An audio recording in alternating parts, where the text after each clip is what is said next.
Continuamos con ustedes, amigos y amigas de Agenda Económica. Hoy día, José Manuel Luna Valiente y quien les habla, Luis Núñez.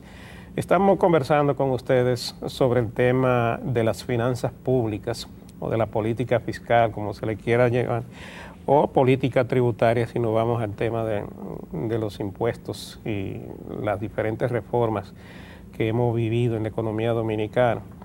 Hemos comenzado a hablar de la ventaja de que estas autoridades por lo menos han cumplido la meta de cerrar el año 2013 con el objetivo, la meta que se propusieron de un 2.8% del PIB, después de haber cerrado el año 2012 con un 6.8% para un ajuste fiscal de un 4%, que es difícil de conseguir en cualquier país del mundo, pero hubo una voluntad férrea de las autoridades en el sentido de que esa meta se cumpliera, porque una de las cosas que las autoridades quieren hacerle saber a la opinión pública es la decisión de cumplir las promesas y de ir encaminando la economía a la corrección de esos grandes males y de evitar que sigamos en las mismas rutinas de siempre de endeudando el país indefinidamente sin un control. Yo te comentaba sobre los grandes temas que hay que poner sobre la mesa en el momento en que las autoridades se sienten con todos los sectores que van a intervenir en ese Consejo Económico y Social en el tema del pacto que está contemplado en la Estrategia Nacional de Desarrollo, el pacto fiscal.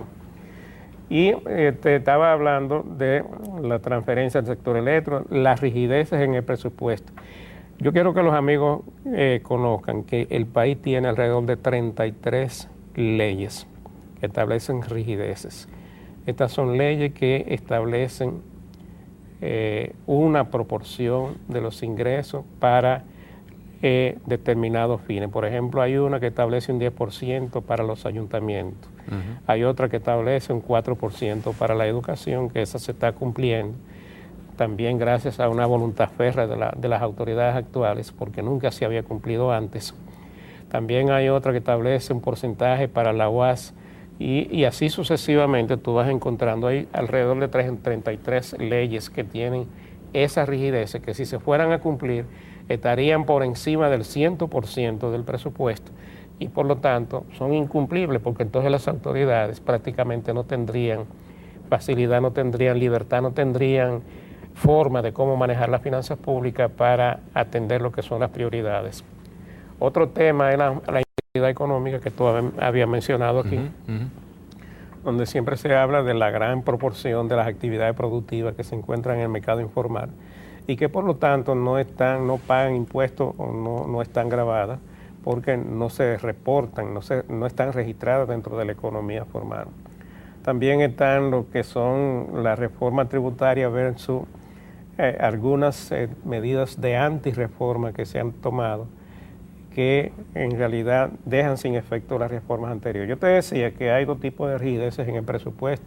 Este que está determinado por las 30 y tantas leyes y otro que está determinado por los gastos prácticamente fijos que tiene el gobierno. Por ejemplo, lo que se gasta en sueldos y salarios, lo que se gasta en pago de la deuda, lo que se gasta en pagos determinados, que son gastos que tú no puedes dejar de hacer, no puede cambiar, no puede variar, porque tú no puedes de buenas a primeras cambiar la nómina pública, sí, porque eso es un gasto fijo que tú tienes que todos los meses. Entonces eso es una rigidez porque tú no tienes libertad para manejar. Hay una cosa importante, Luis, ahora que tú mencionas el tema de la nómina pública.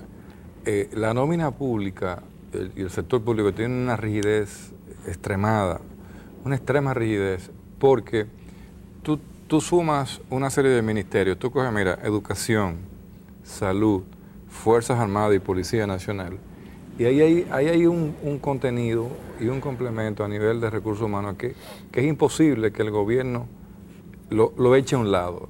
O sea, ese gasto es extremadamente rígido y hay que cumplirlo. O sea, tú no puedes sacar a los militares. Pero he mencionado los tres sectores, que son los tres sectores que mayor enfrentados están siempre al gobierno. En el caso de las Fuerzas Armadas, el gobierno tiene control sobre ellas, pero tú tienes a sectores que son sectores que se lanzan a la calle, que te ponen presión, que te hacen huelga. los maestros, los médicos, las enfermeras. Pero todo eso es una presión real y es extremadamente rígido. O sea, tú no puedes devolverte para atrás. No. Tú no puedes reducirle el salario, tú no puedes echar a la calle a todos los médicos, tú no puedes echar a la calle a todas las enfermeras, tú no puedes sacar. El Ministerio de Educación tiene casi 100.000 empleados. Y 109.000 millones en el presupuesto del 2014. Exacto. Y fíjate, lo que pasó al final de año, que quedó demostrado a lo que se estuvo comentando siempre, de que no había la capacidad de invertir, no de gastar, porque son dos cosas muy diferentes.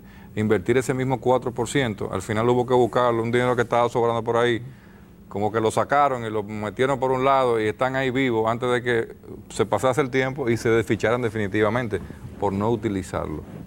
Entonces, el tema de, como plantea muy bien Luis, de la rigidez del presupuesto, es un tema que está ligado a todo el tema de gasto tributario, endeudamiento, ingresos, gastos, exoneraciones, todo este tema fiscal, y esos son los puntos centrales que se tienen que discutir en la mesa y que hay que tirarlo para discutir el pacto fiscal. Ahora, cuando usted tiene el CONE que dice las distorsiones en el sistema impositivo que han afectado las capacidades productivas del país, las principales distorsiones que han afectado la capacidad productiva de un país, y la capacidad productiva de un país es la competitividad, es el gasto tributario.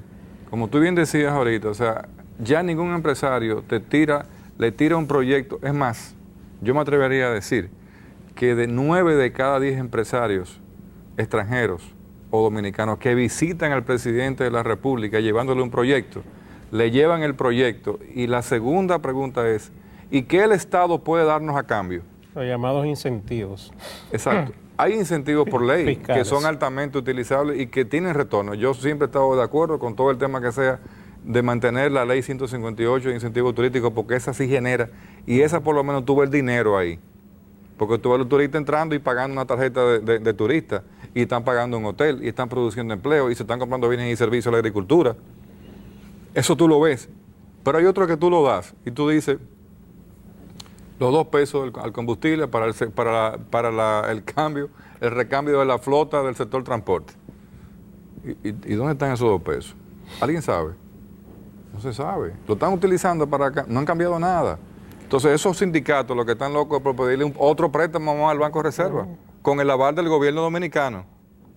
Aquí se dan casos. Esas son distorsiones grandes. José Manuel, las llamadas ONG, organizaciones sin fines de lucro. Aquí se dan casos de empresas, grupos económicos, empresarios que tienen empresas, y al lado le ponen una ONG. Buscan la forma de establecer una ONG, sí, pero es para utilizar la ONG como centro de costo, para no pagar los impuestos, y con esa ONG entonces alimentar lo que es la empresa privada. No, perdón, me equivoqué. La ONG es el centro de ingresos. Y la empresa formal es el centro de costo. Entonces, la empresa formal que paga impuestos siempre pierde. Pero los ingresos están disfrazados en una ONG y no pagan impuestos. No, simplemente para buscar ventaja competitiva. Aquí hay gente que tiene un colegio que es una empresa privada. Entonces te ponen una ONG para importar sin pagar los impuestos. Pero lo que están importando es para negociarlo vía el colegio o vía cualquier otra estructura productiva que tienen y sacar ventaja a costa de no pagar los impuestos al Estado. Así es. Entonces, nosotros, todos estos tipos de cosas no son fáciles. Nosotros sabemos que hay que sentarse a discutir un pacto fiscal, y que también sabemos que ese pacto fiscal debe ser para el desarrollo. No estamos hablando aquí de que ese pacto necesariamente tiene que ser para crear nuevas figuras impositivas ni nada parecido. Pero la racionalidad se impone, o sea, de alguna manera alguien tiene que ceder, y si nos vamos a sentar en una mesa a negociar un pacto fiscal, debemos ir a esa negociación con la idea de que no vamos a ir solamente a pedirle al Estado controla el gasto, controla el gasto, controla el gasto, controla el gasto, y nadie se va a preocupar porque el Estado tenga más ingresos para que de alguna manera pueda desarrollar las actividades productivas que está supuesto a desarrollar y a devolverle a la población los servicios sociales que la población está esperando. Venimos en breve.